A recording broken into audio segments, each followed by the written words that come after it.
me, Sony. Welcome back to VR. Today we are looking at a game called HLVR, or you may actually know it as Half-Life Alyx. HLVR is actually the internal name you find in the files, just for fun. Now, what are we doing here? I was looking into this game quite a lot, as you probably know, because I wanted to study one of the things that is really cool about the game, which is how they built their character controller. Now, I want to point out that today this video is a little different to ones that you might have seen before.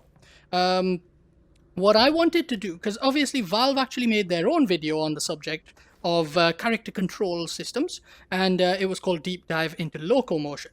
Now, that video, I don't know, personally, I wouldn't call it a deep dive on account of it's very top level, it's very surface level, the kind of consumer level where someone who is not really a game dev would look at it and say, that's quite intriguing, I like what they've done there. I like what you've done with the place. But what I wanted to do is actually go into a little bit more depth as to how it kind of handles character motion. Now, before we start, I want to give you a concept that I have, that I personally work with when it comes to VR.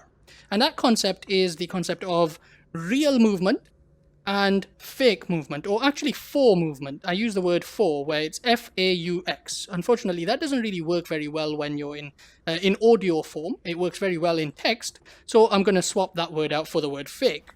So we've got real movement, i.e. real world movement, and then we've got fake movement, which is this joystick motion, which is, it doesn't have any real world counterpart in terms of the tracking.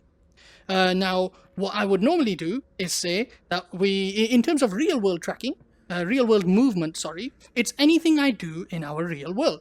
So I can move around, and you can see me in the webcam today.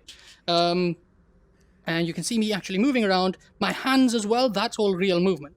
The fake movement comes in whenever you do anything that isn't actually happening in the real world. So therefore, rotation, fake crouching, fake opposite crouching, which allows me to actually stand higher, and then of course the actual movement, and teleporting also included in that system there, in sort of fake movement. Anything where the game moves you and there isn't actually a real world counterpart. Now, what I wanted to talk about here is how this game sort of decides on when to do that, and how it actually handles that as well. I can't believe I missed that one. So we're going to look at this in a very specific way. First thing we're going to do is look at how it actually detects collisions and when that happens. It's very important to understand when that happens, because there is a confusion when it comes to this game in particular, because it does something quite clever and I really like it. It doesn't really suit my systems, but it is something that a lot of people might not have noticed. So what we're talking about here is something that in other game engines like Unity is called the character controller. It's actually the part of the physics engine that handles and applies the sort of detected collisions for a non-physics object. So our player movement system here is actually, it's a solid collision object, it's a capsule shape in the game, but it doesn't have any actual physics, which means if I step up here, for example, which it's not letting me do, if I step up here, for example, when I move here, I'm not falling, right? And even when I do fall, that's not actually physics. That's not physics engine falling. That's just a calculated measure that the game creators put in. And of course, in this game, we all know it's actually very, it's a little bit slowed down. And they've done that on purpose. Again, most of this is design choice. And you can see that is not real world gravity. It's kind of slowed down on purpose. Now, how does the game decide when to apply these collisions? Because obviously it doesn't do them all the time. And you can tell that because it allows us to do things like this. Whoop, move our head into a wall.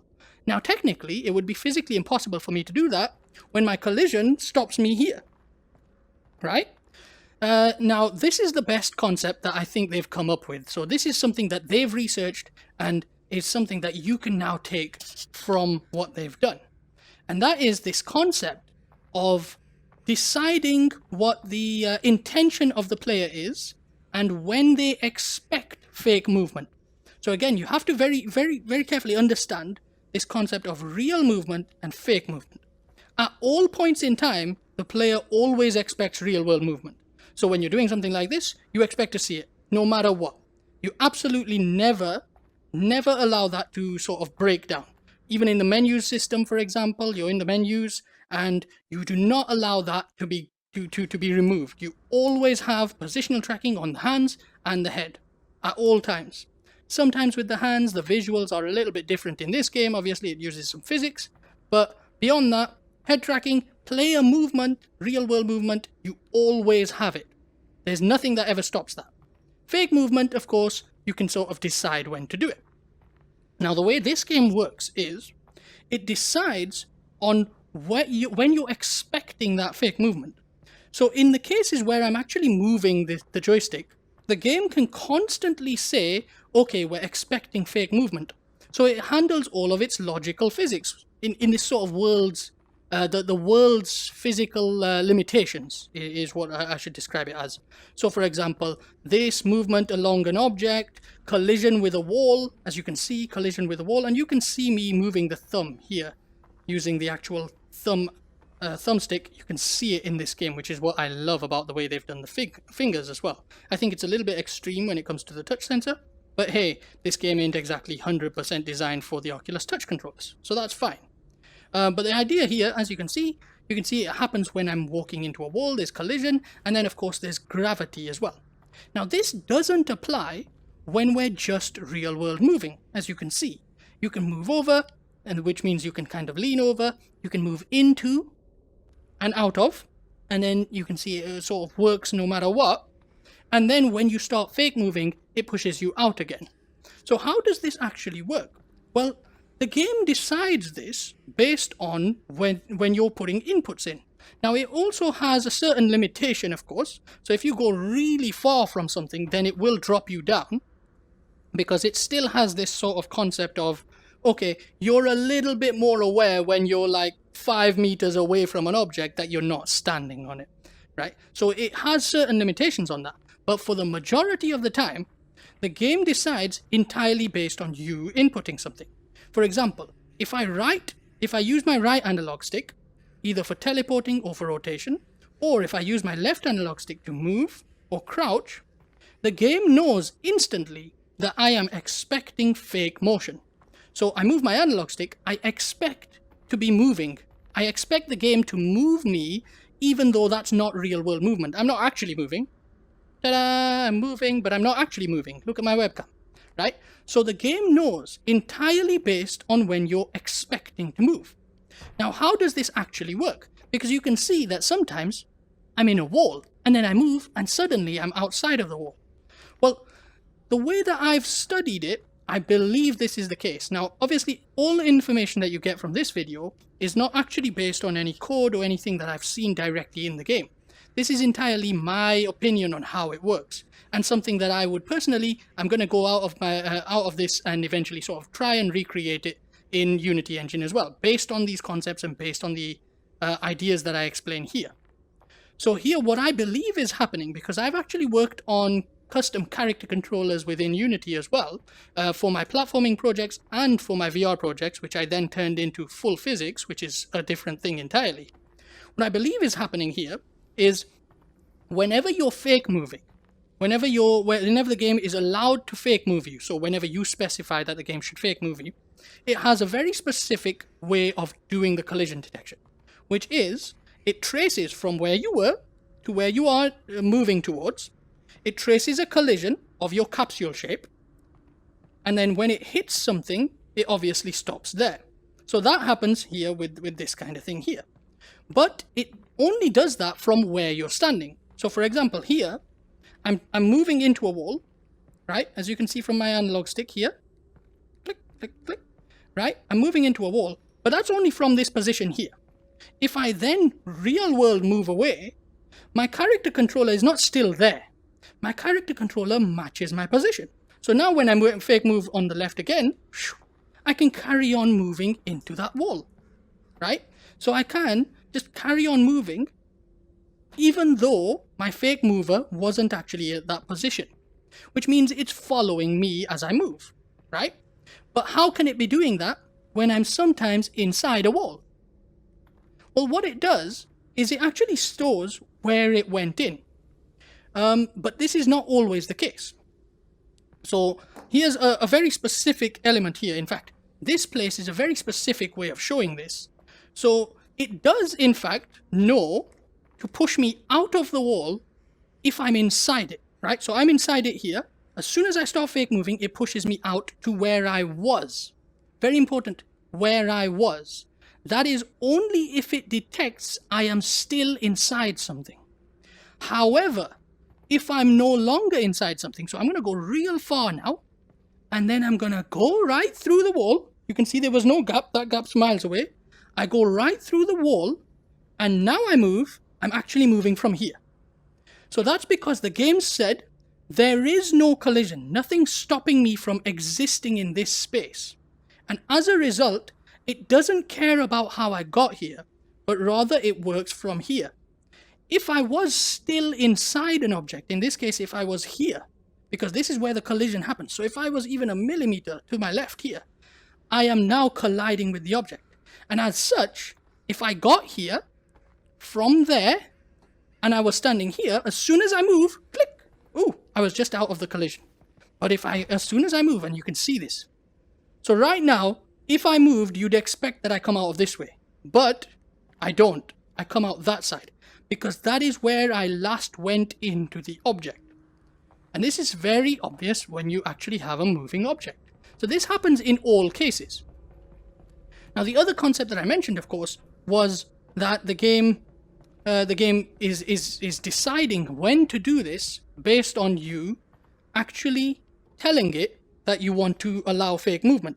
And this is very important because here I can stand on this box, right? As you could see, I can also grab that box. Now it removes collision between objects and player when you're holding them, right? As soon as they're not held, you are then able to stand on them, right? You can kind of see this when I'm in crouch mode. Whoop, whoop. See, you can see I stand on it, right? However, when it's standing up nice and high, right, you can see I collide with it. Now, of course, the same thing applies as before, where if I'm standing a little bit off, and then I move through, and my collision is still touching it, as soon as I move, I get pushed out again. However, let's get into a nice position here. However, if I can move all the way and beyond that collision limit, whoop, now I can move from this space. So the same thing applies here, except that's only because I'm moving that joystick. What if I'm not telling it that it's allowed to fake move me, and the world has changed around me? In that case, for example here, when I'm standing on top of it, if I then move it out of the way, I carry on standing here until I tell the game that I want it or allow it to fake move me. Which means as soon as I touch this analog stick, I'm going to fall. Right? So I'm touching the actual sensor. Now as soon as I move it, click, I fell. You see? It's entirely based on whether or not the player is telling the game, I expect to be moved fakely. So it's very important. The very, very important concepts here are fake movement and real movement. And anything fake is going to, it's a thing that your body is not expecting to experience. Only real world movement you can actually feel with your body. As such, to prevent motion sickness, they always have this separation where any fake movement will only apply either if the screen is blacked out, or if I'm telling the game that it's okay, or when I expect it. For example, when I'm standing on here, and I go nice and far to a point where there's no way that I could be leaning, and there you go, you fall. You fall because your body's actually truly expecting to fall, right? So you are expecting that fake movement. However, that's not always the case. Sometimes you just want to look over the edge. You're not expecting fake movement here.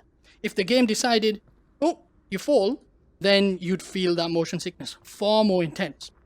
So this video, I wanted to cover certain things that I don't think have been covered about this game, which is how it decides when to sort of prevent you and when to not prevent you from colliding, and where to put you after that collision has magically appeared. Remember, it has technically magically appeared. there's no way I could have gotten to this position when I collide with the box. There's no way I could have gotten to this position when I collide with the wall. So what does the game do? Well, it goes from here to here, right? And says, no, it's impossible, you'll have to stay here. Click. But if I'm far enough, the game doesn't care, because I am in a space that I can actually physically get to. Now, they slightly touched upon this on the VR locomotion video that they made, where they said, if the player can get there, and the destination is acceptable based on how I'm standing. So if I'm crouching, then it'll have a lower height ratio, a height space, based on what the character is currently doing, and if the end result is acceptable, and there is some possible way that they could get there, which you can see by these feet, then we'll allow it. So I never had to like specify that I needed to crouch. For example, let's say this box was here. Let me try and do this thing. This might not work here. Doesn't work here. I'll do it on a wall somewhere. Let's do it on this wall here. Right, so it doesn't work very well here. Oh well. Needs a solid wall. It doesn't work here. Oh well, can't do that thing. I was doing it earlier. But yeah, anyways, so this applies when you're crouching and in certain other cases as well. I'm going to jump over here and you'll see it happens here. Right? So I'm going to step up here, if the game allows me to. Let's just move that there. Stay there, nice and balanced. There we go. Oh, I need to get it to collide. There we go. Right, so it happens here. Obviously, when I move now, it's going to try and jump me through here. Or I could, of course, teleport in. It normally allows you to teleport in. But what I can do here is abuse the little mechanics of the game, wherein the game knows that I'm not fake moving, so it cannot remove my collision here. However, I can move my body into this area. Now if I turn, I can carry on moving, and as you can see, I've now fallen, because that collision space has now completely been removed, and I've moved through that space.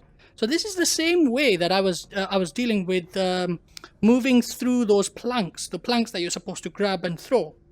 In the same way, as long as there's a gap that doesn't prevent you from seeing, so there isn't some solid object that prevented you from going through, as long as that's not happening, the game says, okay, you can occupy this space as long as you're not moving, because then the fake movement takes place and the collision system says you can't do that. So that's how this works. I just wanted to touch upon this and see if anyone wanted to get some information from there, because I believe that is actually very useful information, especially this concept that you've got real world movement, you've got fake world movement, and the game decides when to allow that collision to happen. Anyways, I think that ends this video really. There's not much more I can say about the subject. I will try and recreate these mechanics inside Unity, just to show you how this would work in practice. You can take all of this information and reproduce this same thing. And in terms of Valve, they actually wanted you to learn from this game anyway, which is why they did those locomotion videos and why they did the recent video on behind the scenes as well. So that's something I wanted to help out, and I didn't see any real video information on how to actually reproduce some of these mechanics and how they actually work internally.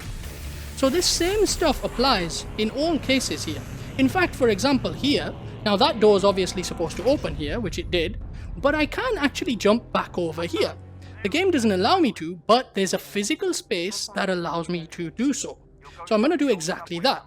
Now this game has a certain accessibility feature, which is the fake crouch, right? But what you can do is you can actually allow that to go the other way as well. So if I went into a little bit lower, you can press and hold and it actually lifts you up, right? So if I go nice and low, you can see the game lifts you up. So this is actually an accessibility feature, but of course to describe what we're doing here. As you can see, the game says my head space is viable and therefore I can move through this gap. And then, at this point, I've gone far enough. Ooh, it haven't allowed me this time. Ooh, clever game. Right. At this point, I've gone far enough that I can now move outside. So I climbed through that window, even though the game technically says I can't reach it. Right? Even when I'm sort of fake standing, nice and tall, I still can't go through this gap because it's too high off the ground. But because the game has this concept that it will not fake move you until you expect it, that works out very well. Now, yes, it is slightly abusable, but a few small changes, and you could definitely clean up those sort of special areas, special cases, edge cases. I believe this game has a very solid character controller. It's not very viable for my own personal work, but if you take some of this information, you should be able to create quite a stable and solid character controller from this game's concepts as a base. I think it's very useful. Have a look into it, maybe study this game more, study other games, of course. This is what I do when I play games. This is why I very easily sort of break certain bits and bats, because right from the get-go, I tend to study games. This is how I reproduced Mario-style mechanics in terms of a platformer for my Tubby Super Cat games, because I've been studying those games for many, many years. All I do is study the games when I'm playing them. I still have my fun playing the game, but at the same time, I learn more than just that. I learn the mechanics, and I like to do that. I like to do that with this game as well. I'll probably make another video on this, going into the physics a little bit more. But until then, grab all the information you can from this if you want. If not, if you didn't get this far, I do apologize. I'm a little bit of a rambler. That's fine. I talk quite a bit, and that's okay. Anyways, thanks very much for watching. Hopefully, I'll have another video on this subject. If you like this, let me know as well. Or if there's anything in particular you want to look into, let me know, and I'll make some more information for you that I can gather just from playing the game or from playing the sort of using the mechanics. Thanks very much for watching. Goodbye.